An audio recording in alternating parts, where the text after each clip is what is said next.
Canada में अगर एक न्यू इमिग्रेंट फैमिली ने घर लेना हो तो उसका क्या प्रोसेस होता है, कितने पैसे पास होने चाहिए और क्या उसका स्टेप बाय स्टेप प्रोसेस होता है और कितने देर में ये हो जाता है। आज की वीडियो ऐसी ही इंफॉर्मेटिव वीडियो है और आपको यही बातें बताई जाएंगी। लेकिन वीडियो शुरू करने से पहले आपसे गुजारिश है कि इस वीडियो को एक थम्स अप दे दें और चैनल को अभी के अभी सब्सक्राइब कर लें।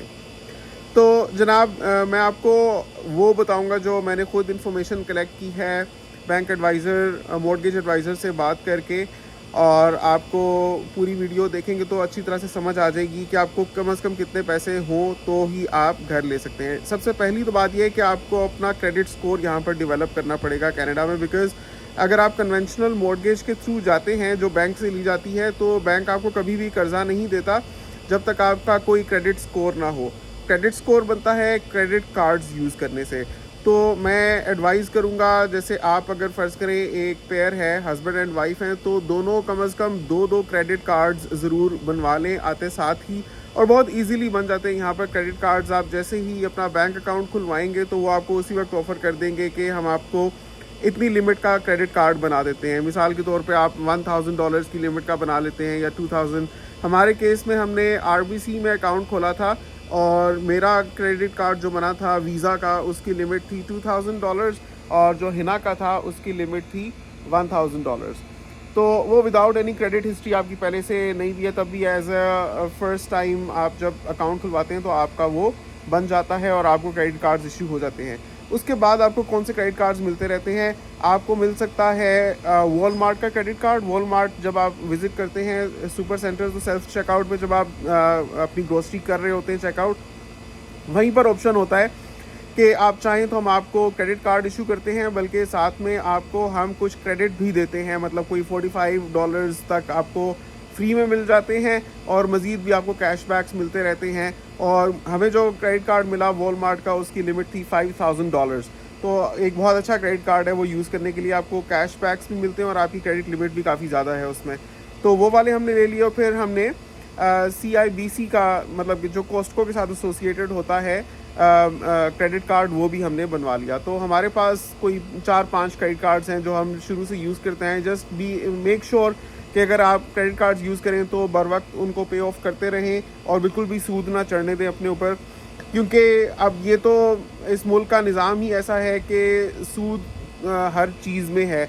लेकिन आप उससे ऐसे बच सकते हैं कि जो तो नागुज़ीर है वो तो आपको यूज़ करना पड़ेगा, लेकिन आप फिर उसको बर वक्त पे ऑफ करें ताकि ज़ीरो सूद चढ़े आपके ऊपर। जब आप बर वक्त पे ही कर देंगे तो फिर कोई भी उसमें सूद नहीं होगा। लाइकवाइज इवन अगर आप अपने किस्तों पर यहाँ पर मोबाइल्स भी लेते हैं तो उन पर भी कोई सूद नहीं होता, वो ज़ीरो इंटरेस्ट पर सूद होते हैं। मतलब यू गेट टू पे for your mobiles in 2 years, लेकिन वही प्राइस आपको पे करनी पड़ती है 2 सालों में, जो अगर आप अप फ्रंट इन एडवांस पे करके पूरा इकट्ठा ख़रीद लें या 2 सालों में एक महीना करके दें तो भी एक ही बात है। लेकिन अगर आप कोई पेमेंट मिस आउट कर देते हैं फिर उस पर सूद चार्ज होना शुरू हो जाता है। So to stay clear of that, advice would be to pay off on time. तो आप अपने क्रेडिट कार्ड्स बनवा लें और उनको यूज़ करें, और यूज़ ऐसे करें कि आपका जो क्रेडिट कार्ड है, फ़र्ज़ करें उसकी $2000 लिमिट है, तो आप कभी भी उसको $2000 ना यूज़ कर लें। इवन अगर आप उसको नेक्स्ट आवर में ही पे ऑफ कर देते हैं, even then that's not good. I would advise, कोशिश करें कि जो आपका डेट है उसमें वो स्टे करे with in 70% of the limit. मतलब अगर $2000 है, देख लें 70% ऑफ 2000 कितना बनेगा, 50% ऑफ 1000 बन जाता है। It would be may be around 1350 something. तो उतना ही आप उसमें कर्जा लें और वो आप एज सुन एज पॉसिबल पे ऑफ करते रहें। तो लाइकवाइज आपकी जो जिस क्रेडिट कार्ड की लिमिट है उसकी 70% से ऊपर मत आप यूज़ करें, ये मेरी एडवाइस है आपको। ये आप करेंगे तो आपकी क्रेडिट हिस्ट्री बिल्ड होगी और टाइमली पे ऑफ करते रहेंगे तो आपका क्रेडिट स्कोर अच्छा होगा, and that would qualify you to get home mortgage approved. अब आपको वो करनी चाहिए या नहीं करनी चाहिए, बीइंग मुस्लिम, वो आपके ऊपर है। मैं आपको एडवाइस नहीं करता ऐसे, मैं आपको सिर्फ प्रोसेस बता रहा हूँ। तो एक दफ़ा आपका जब क्रेडिट स्कोर बन गया, उसके बाद जब आपको घर लेना हो, लेट्स से आप हम अपनी सिचुएशन लेते हैं कि हमें 1.5 साल हो गया है कनाडा में रहते हुए, तो हमारी तो अभी क्रेडिट हिस्ट्री भी है कुछ, एंड सेकेंडली ये कि वो देखते हैं कि आपकी एनुअल इनकम क्या है, और साथ में वो ये भी देखते हैं कि आपको जो चाइल्ड बेनिफिट आता है वो कितना आता है। तो आपकी एनुअल इनकम जितनी होती है उसके समझ लें 4.2 टाइम्स आप की वर्थ का घर आप देख सकते हैं। अब मैं एक मिसाल आपको दे रहा हूँ कि लेट्स से आपकी सारी चीज़ें डाल के $100,000 एनुअल इनकम है, तो $100,000 के 4.2 टाइम्स वुड बी $420,000 तक का आप कोई घर देख सकते हैं। अब ऐसे में आपके पास घरों की ऑप्शंस आती हैं जो यूज्ड घर होते हैं, जिनकी हालत बहुत अच्छी नहीं होती, वो आपको थोड़े बड़े भी मिल जाएंगे बिकॉज उनकी हालत अच्छी नहीं है, जैसे उनकी प्राइस कम है, आप लेकर उनको रेनोवेट करवा सकते हैं, फिर उनकी प्राइस भी ऊपर चली जाएगी। दूसरा ऑप्शन ये कि आप अपने लिए अपार्टमेंट्स देखें या कॉन्डोज देखें, तो वो आपको इस प्राइस पॉइंट में मिल सकते हैं। अक्सर ये होता है कि यूज्ड या थोड़े से पुराने कॉन्डोज एंड अपार्टमेंट्स आपको इस प्राइस पॉइंट के अंदर मिल जाते हैं। लेकिन वो सारी चीज़ों में पढ़ने से पहले आपको क्या करना होगा कि आपको अपने एम्प्लॉयर से एक एम्प्लॉयमेंट लेटर बनवाना होगा, और आपको बच्चों के लिए गवर्नमेंट से भी लेटर प्रोड्यूस करवाना होगा अपनी मॉर्गेज अप्रूव करवाने के लिए कि आपको मंथली कितना चाइल्ड बेनिफिट आता है। तो ये जो लेटर्स हैं ये आप लेकर बैंक के पास जाएंगे तो बैंक आपको एक प्री अप्रूवल देगा। उस प्री अप्रूवल पर लिखा होगा कि आप कितने वर्थ तक का घर अपने लिए देख सकते हैं, जो अगर आप ढूंढ लेते हैं तो बैंक आपको मॉर्गेज देगा उसके लिए। लाइकवाइज साथ ही साथ आपके पास डाउन पेमेंट भी होनी चाहिए। तो एडवाइस आपको करूंगा आप कम से कम जितने का भी घर देखें उसके 10 to 20%, और बहुत अच्छा है अगर 25% ही आपके पास डाउन पेमेंट हो। मतलब कि अगर हम $100,000 की बात करें कि एनुअल सैलरी और सारी चीज़ों से चाइल्ड बेनिफिट से मिलाकर आपके पास आता है, तो कोशिश करें आपके पास कम से कम $30,000 अप फ्रंट हो, और मतलब जो डाउन पेमेंट आप पुट इन करेंगे उसके बाद आपकी मॉर्गेज आप करवाएं। बिकॉज जितनी कम आप डाउन पेमेंट करते हैं उतना फिर इंश्योरेंस प्रीमियम्स आपके ज़्यादा बढ़ते हैं on top of the mortgage interest जो आपको पे करना होता है। और जब आपका मॉर्गेज अप्रूव हो जाती है तो उसकी पेमेंट का भी एक तरीका होता है। मतलब शुरू के सालों में जो आप पेमेंट करेंगे the bulk of it will go toward interest, और बहुत ही कम होगा जो आपकी इक्विटी बिल्डअप की तरफ जाएगा। और जैसे जैसे वक्त गुजरता जाएगा नॉर्मली लोगों के जो मॉर्गेज पीरियड्स अप्रूव होते हैं वो 25 to 30 ईयर्स तक के होते हैं। मतलब कि 25 से 30 साल तक आप उस घर की पेमेंट्स करते रहेंगे महीने के महीने। तो उसमें जो शुरू के सालों में आप पेमेंट्स करेंगे उसमें ज़्यादातर आपका पोर्शन इंटरेस्ट पे ऑफ की तरफ जाएगा और बहुत कम इक्विटी की तरफ।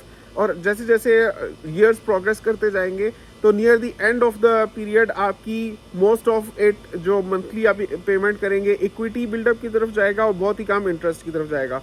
तो एक एमोटाइजेशन पीरियड होता है जिसमें दो कर्व्स होती हैं, एक ऊपर से नीचे जाती है, एक नीचे से ऊपर जाती है, और इधर टाइम होता है।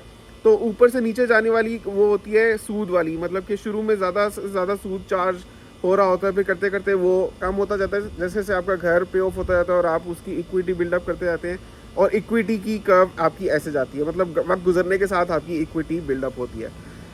तो ये कुछ छोटी छोटी बातें आपको मैंने बता दिया कि आपके पास कम से कम कितनी ईयरली इनकम होनी चाहिए, और उस ईयरली इनकम के हाउ मैनी टाइम्स आप रेंज में घर देख सकते हैं, दैट्स अराउंड 4.2 टाइम्स। और आपका प्री अप्रूवल का क्या प्रोसेस होता है और किस किस्म का आपको घर लेना चाहिए, और क्रेडिट स्कोर क्या होता है। होपफुली आपको आज की वीडियो से काफ़ी मुफीद मालूमात मिली होंगी, आपको समझ आई होगी। और अगर आप कनाडा में आकर बसना चाहते हैं तो आप ये भी समझ गए होंगे कि आपको कम से कम कितने पैसे अपने साथ पाकिस्तान से या इंडिया से या जिधर से भी आ रहे हैं वहाँ से पहले से ही लेकर आ जाने चाहिए, क्योंकि यहाँ पर आपको डाउन पेमेंट करनी होगी। और पहली दफ़ा जब आप आते हैं तो आप अपने साथ काफ़ी चीज़ें भी ला सकते हैं। टैक्स फ्री होता था, मतलब हमारी दफ़ा तक, अभी का लेटेस्ट आप चेक कर लें। और अगर जैसे फिर बाद में आपको कुछ भी लाना होता है तो उस पर आपको टैक्स भी पे करना होता है, लेकिन पैसे आप ला सकते हैं। लेकिन अपने मुल्क से कनाडा में बैठे हुए पैसे मंगवाना भी एक बहुत बड़ी खेचल होती है। तो कोशिश करें शुरू में ही जितने पैसे अपने साथ आप ला सकें वन टाइम वो लेकर आएँ, अगर आप यहाँ पर आकर घर ख़रीदने का इरादा रखते हैं। घर ख़रीदने में बेनिफिट इस तरह से है कि घर की प्राइसेस ऊपर जाती हैं यहाँ पर, और specially Canada is a very hot market with respect to real estate के। It stays as one of the top most and hottest destinations लोगों के लिए, न्यू इमिग्रेंट्स के लिए दुनिया भर से। तो हमेशा ही लोग यहाँ पर आकर घर लेना चाहते हैं, जिसकी वजह से घरों की प्राइसेस ऊपर जाती हैं। और वैसे ही जितनी अभी यहाँ पर पॉपुलेशन है उसके हिसाब से भी घर कम पड़ रहे हैं, सो मज़ीद घर बनाने की ज़रूरत है। तो एक चीज़ की कमी है और डिमांड ज़्यादा है, जिसकी वजह से उसकी प्राइस ऊपर जाती है। तो एज अ लॉन्ग टर्म अगर आप देखते हैं कि आपने यहाँ पर आकर हमेशा रहना है, तो इट इज़ एडवाइजेबल कि आप घर ख़रीदने में सोचें। लेकिन आपको कन्वेंशनल मॉर्गेज के थ्रू लेना है या आपको हलाल मॉर्गेज अपने लिए कोई ढूंढनी है, वो आपका इनफरादी फ़ैसला है। होपफुली आपको आज की वीडियो से बहुत अच्छी मालूमात मिली होंगी। वीडियो को थम्स अप ज़रूर दें और चैनल को सब्सक्राइब कर लें। आपसे मिलूंगा इंशाल्लाह अगली वीडियो में, तब तक के लिए अल्लाह हाफ़िज़।